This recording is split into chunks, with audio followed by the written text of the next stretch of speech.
Imagine being told your life should have ended, and then choosing to keep going anyway. In 1964, doctors cut open John Wayne's chest and removed his entire left lung and two ribs. Cancer. For most people, that's the final chapter. But not for him. The world saw a man who refused to fall. But behind that image, a quiet, exhausting war you were never meant to see. You think you know John Wayne, the cowboy, the soldier, the man who never flinched. But that version was carefully built, scene by scene, role by role. The truth is, before he became a symbol of strength, he was just a young man named Marion Morrison, struggling to find direction after a devastating injury destroyed his football dreams. No backup plan, no clear future, just survival. Ever been there? He didn't chase fame. He stumbled into it, carrying props, sweeping floors, watching others shine while he stood in the shadows. Years passed like that. Small roles, forgettable films. Rejection after rejection. Most people would have quit. He didn't. Why? Because sometimes growth happens when nobody is watching.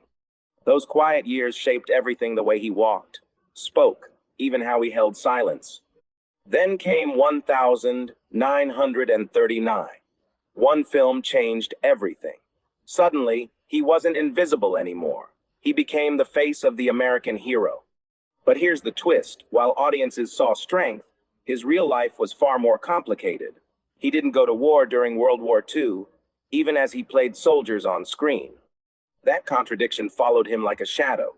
Can you imagine carrying that weight while the world calls you a hero? As success grew, so did pressure. He built an empire, even risked everything on one film, pouring in his own money, his own reputation. It didn't pay off the way he hoped.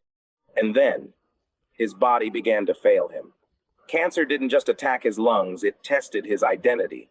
Who are you when the strength people admire starts slipping away? But here's where his story changes.